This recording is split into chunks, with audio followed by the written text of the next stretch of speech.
But Brady Tkachuk recognizes what's happening, steps in there. And these are two of the best playing fighters in the game. The whistle blows, the play's dead, and Brady Tkachuk's night is just getting started. Most players skate away. He leans in. Hockey today has separated itself into specialists. There are the snipers who score, the grinders who hit, the playmakers who thread passes through impossible angles, and Brady Tkachuk does all of it. And somehow, the numbers say that combination isn't supposed to exist. This isn't a player who chose one lane and stayed there. He scores like a first-line winger, he hits like a fourth-line enforcer, and he spends more time in the penalty box than most stars rack up in their entire careers. The NHL built itself on clear archetypes: top 6 scorers who avoid contact, bottom 6 grinders who provide energy. The two rarely overlap. Brady Tkachuk is the overlap. He doesn't just break the mold, he lives in a category the league forgot to name. This style didn't come from nowhere. Brady Tkachuk was born in Scottsdale, Arizona, while his father Keith played for the Phoenix Coyotes. Keith was a power forward who captained 2 NHL teams and never backed down from anyone.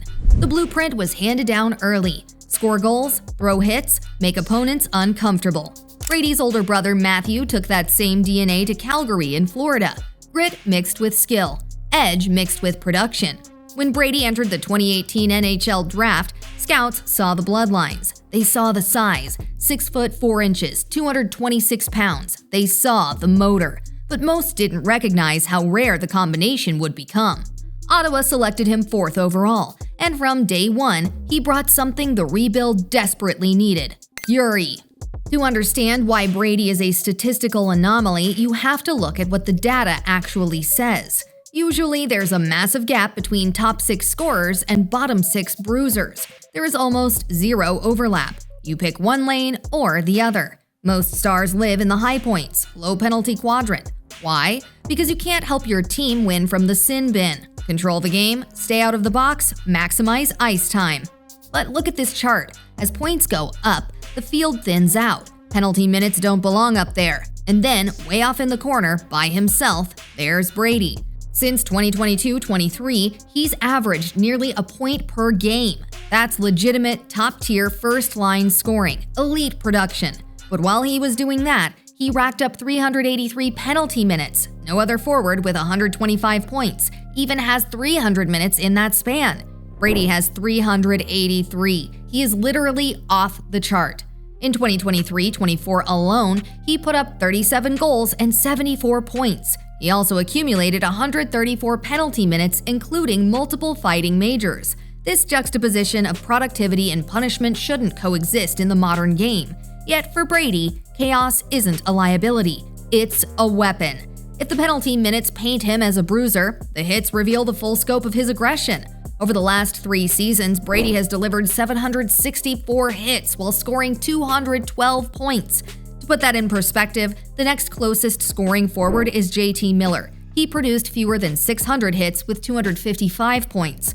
Most players around Brady's scoring level hover between 100 and 300 hits over that time frame. Brady more than doubles that while keeping pace with their offense. He's not a hitter who chips in on offense, he's a first-line engine who plays like a fourth-line grinder. That combination breaks every model we have for what a productive forward looks like. Many people point to Tom Wilson as the closest comparison, and sure, Wilson is the only other player who meets the high-hit, high-point criteria. But when you put them on a graph together, the separation is unbelievable. Wilson sits alone on one end, Brady sits even further. Even his closest comparable can't follow him to the same coordinates. Brady doesn't fight randomly, he picks leverage. He goes after elite players, the ones who hurt most when they're off their game, the ones who generate offense for the other team. In his rookie season, he set a Senators franchise record for most shots on goal in a single game with 12 against the Florida Panthers. The same night, he scored his 20th goal of the season, tying Alexander Daigle's franchise record for most goals by a teenage player. 22 goals as a rookie, second highest among all first-year players that season behind Elias Pettersson. But the hits kept coming too, and the penalties, and the scrums. He doesn't fight everyone, he fights the ones who can't afford to lose focus. Here's where it gets even weirder. Usually, big hitters spend their shifts chasing the play. They aren't controlling the puck. They're finishing checks, creating turnovers, disrupting cycles. They don't generate offense themselves. But Brady has launched exactly 1,000 shots on goal since 2022-23. That's the third highest total among all forwards in the entire league. Look at the names ahead of him: David Pastrnak, Nathan MacKinnon. Pure, elite, offensive weapons, skill players who the entire game flows through. Those two guys combined for 364 hits over the same span. Brady has 764, more than both of them put together. Even Alex Ovechkin, arguably the greatest power forward and goal scorer of all time, registered 883 shots and 462 hits during that period. Ovechkin is known as someone who will throw the body. He's one of the most physical superstars in modern hockey history. Yet Brady out-hit him by over 300 while sitting just behind him in shot volume. Think about the logic here. You cannot shoot the puck from the penalty box. Penalty minutes steal ice time. They limit opportunities. They hurt your team. Yet despite being one of the most penalized players in hockey, Brady still generates more scoring chances than almost anyone in the world. That's not luck. That's managing chaos at an elite level while maintaining offensive production that most pure scorers can't touch. By his third season, the reputation had spread league-wide. From 2022-23 through the present, Brady has accumulated 383 penalty minutes while averaging roughly 0.9 points per game. No other forward with 125 or more points in that span has even 300 penalty minutes. He sits alone off the chart. In 2023-24, he tallied 37 goals and 74 points. He also racked up 134 penalty minutes, including multiple fighting majors. Broadcast crews started mentioning him by name before games even started. Opposing coaches game-planned around him. At this point, his reputation skates ahead of him. On November 5, 2021, the Ottawa Senators named Brady Tkachuk the 10th captain in franchise history. He was 22 years old, the youngest captain the team had ever named. Just 22 days earlier, he'd signed a 7-year, $57.5 million contract. He'd missed training camp in a contract holdout, returned hours before the season opener, and within weeks wore the C. Leadership didn't soften him, it legitimized his behavior. Teammates rallied behind him, opponents grew angrier, not calmer. General manager Pierre Dorion said Brady's ingrained understanding of what it means to be a pro made him the right choice, that he places team success above all else. His father Keith had been a captain in Winnipeg and Phoenix. His brother Matthew wore an A in Calgary and now Florida. This wasn't a surprise. This was the plan. When the agitator becomes the captain, the chaos gets permission. The numbers tell us what Brady is, but they don't tell us how he does it. For that, you have to go into the blue paint. You have to stand where he stands, feel what he feels every single shift. According to shot location data, nearly 40% of Brady's shots come from high-danger areas directly in front of the net. Not the perimeter, not the point, not the hash marks, the crease, the slot, the war zone where most players refuse to live. He boxes out defenders like an NBA center fighting for rebounds. He uses his 225-pound frame to create an immovable anchor, absorbing punishment while keeping his hands soft enough for deflections and tips. A cross-check on Brady in the slot doesn't move him, it doesn't slow him down, it doesn't make him drift away from the net, it just adds fuel. This is where most players eventually peel away. The cross-checks add up, the slashes to the back of the legs between whistles, the constant shoving, the stick jabs to the ribs after every whistle has blown. Most players eventually decide it's not worth the punishment, the pain outweighs the production. Brady seems to feed off it. Few players are willing to pay the physical toll required to live in this area for 20 minutes a night. Even fewer can convert those battles into 30-plus goals the way he does. It's here, in the blue paint, in that chaos that Brady constantly draws penalties. Opponents get so frustrated trying to move him that they eventually snap. They cross-check too hard, they hold too long, they rough him up after the play is dead. Since 2022-23, he's drawn 120 penalties, the most in the entire league. Somehow, he's still taken more than he's drawn, with 123 penalties against him in that same span. That balance is the essence of Brady Tkachuk. He pushes the line constantly. He gives refs reasons to watch him closely, but he also forces opponents into mistakes that cost them power plays, momentum, and composure. His play without the puck is calculated too. When Ottawa cycles below the goal line, Brady acts as the pivot. He takes the bump, protects the puck with his body, and waits for support to arrive.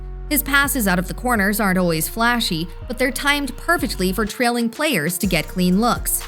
This cycle game creates offensive zone time that doesn't show up directly on score sheets, but it wears down opponents shift after shift.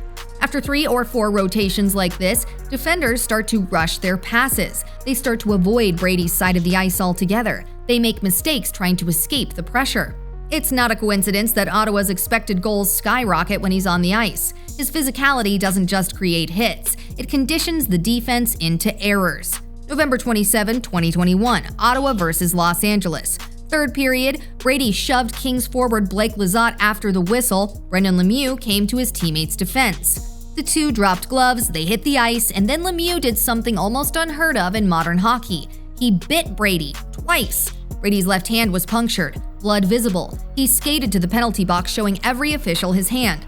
Lemieux was ejected, given a match penalty for intent to injure. Brady didn't hold back after the game. I think it was the most gutless thing somebody could ever do. Not even children bite. This guy, you can ask any one of his teammates, nobody ever wants to play with him. This guy is a bad guy and a bad teammate. The guy's a joke. He shouldn't be in the league. The NHL suspended Lemieux 5 games, called it a forceful, intentional, and potentially dangerous bite to the bare hand of another player with sufficient force to puncture the skin. This is where passion starts getting confused with intensity. By now, teams weren't just defending him, they were hunting him. January 4, 2026, Ottawa versus Winnipeg. Jets defenseman Logan Stanley and Brady got tangled up near the Senators' bench. Brady shoved him. A linesman stepped between them. Stanley dropped his gloves and delivered a bare-knuckle punch directly to Brady's face. Brady wasn't looking. His gloves were still on. He wasn't ready to fight. He couldn't fight back even if he wanted to. He was recovering from right thumb surgery that had cost him 6 weeks earlier in the season. The NHL suspended Stanley 1 game, called it roughing, said Brady gives no indication he is prepared to fight. Brady later said, "I obviously wasn't happy getting suckered, but the league made its decision. I'm over it. Fighting is a part of who I am and a part of creating room for myself and my teammates. Now I've got to be smart. I had surgery, I missed 6 weeks, I'm not going to put myself at risk to miss any time." At this point, he's not just in the game, he's shaping it. The NHL has always had a complicated relationship with players like Brady. They sell tickets, they generate headlines, they make games unpredictable. They give fans something to talk about beyond the box score. But they also cross lines. They accumulate penalties that hurt their teams. They force officials into judgment calls that look different depending on who's watching. They create controversy that the league office would rather avoid. Since 2022-23, Brady has delivered 764 hits while scoring 212 points. The next closest comparable forward, JT Miller, had fewer than 600 hits with 255 points. Most players around his production hover between 100 to 300 hits over that time frame. Brady more than doubles that while keeping pace with their offense. He's the third highest forward in shots on goal since 2022-23 with exactly 1,000 shots, but he's also accumulated more penalty minutes than almost anyone producing at his level. The league doesn't love players like this, but it isn't ready to lose them either. Why? Because players like Brady remind casual fans why they fell in love with hockey in the first place. The speed, the violence, the unpredictability, the emotion that spills over when the stakes are high. In a sport increasingly governed by analytics and structured systems, Brady represents something the algorithm can't measure. He represents chaos with purpose, aggression with production, leadership through intimidation. When you filter by minimum thresholds, 500 hits, 200 penalty minutes, 100 points, 150 games played, the field shrinks dramatically. Tom Wilson is the only other player who even comes close. And as we've already seen, even Wilson can't follow Brady to the same coordinates. Brady lives in statistical territory that no modern player has occupied before.